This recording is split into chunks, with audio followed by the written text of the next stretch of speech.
Hi வணக்கம். இன்றைக்கி வந்து சாரியில் ப்ளீட்டடோட பிடிக்கிறதுக்கு எப்படி பிடிக்கலான்ட்டு மெஷர்மெண்ட்டில் பார்க்கலாம்.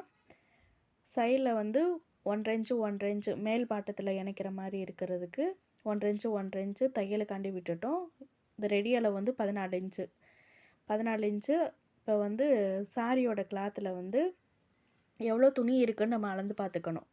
அளந்து பார்த்துட்டு இப்போ இந்த சாரியோட கிளாத் வந்து 62 இன்ச்சு இருக்குது.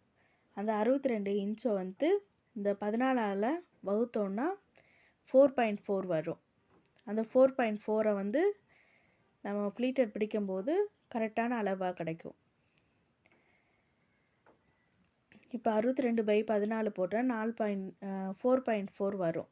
அந்த 4.4 வந்து ப்ளீட்டட் பிடிக்கணும்.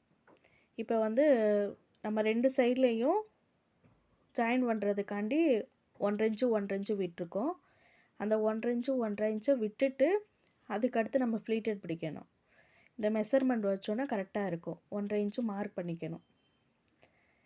அதுலேருந்து 4.4 வைக்கணும். வச்சுட்டு அந்த 4.4 தான் அது உள்ளே தான் ஒரு இன்ச்சு மட்டும் மார்க் பண்ணணும்.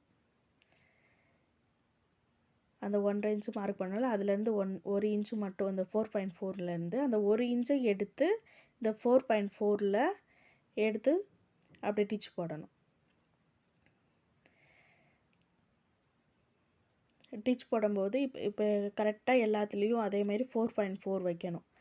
இப்போ ஊசி குத்தி நிப்பாட்டிட்டு 4.4 மார்க் பண்ணிவிட்டு அந்த 4.4 1 இன்ச்சு மட்டும் எடுத்து அந்த 1 இன்ச்சை எடுத்து 4.4 அந்த இதை அப்படியே எடுத்து ப்ளீட்டட் பிடிக்கணும். இது மாதிரி ப்ளீட்டட் பிடிச்சோன்னா எல்லாமே கரெக்டாக ஒரே மாதிரி வரும். ஒன்று பெருசு ஒன்று சின்னதாக வராமல் இந்த அளவில் வச்சோன்னா கரெக்டாக இருக்கும். இப்போ நம்ம இடுப்பு சுற்றளவு எவ்வளோ வருதுங்களோ அதில் முன்பக்கம் எவ்வளோ பாதி எடுத்துட்டு அதில் தையலுக்கு போக இருக்கிறத எடுத்து அந்த இதில் டிவைடட் துணியோட அளவு எவ்வளோ இருக்குதுன்னு தெரிஞ்சுட்டு அதிலேருந்து முன்பக்கம் இருக்கிற அளவு எடுத்து டிவைட் பண்ணோன்னா எவ்வளோ வருதுங்களோ அதிலேருந்து 1 இன்ச்சு மட்டும் முன்னே எடுத்து அந்த இதை அப்படியே எடுத்து ப்ளீட்டட் பிடிச்சோன்னா கரெக்டான அளவு கிடைக்கும்.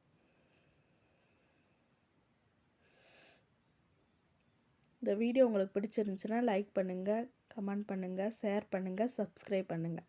இந்த ப்ளீட்டட் கரெக்டாக நேராக வந்திருக்கு பாருங்கள். இதேமாரி முன்பக்கம் எவ்வளோ இருக்கோ அதேமாரி பின்பக்கமும் வச்சு கரெக்டாக தைச்சோன்னா ரெடி அளவு சூப்பராக அழகாக நீட்டாக கிடைக்கும்.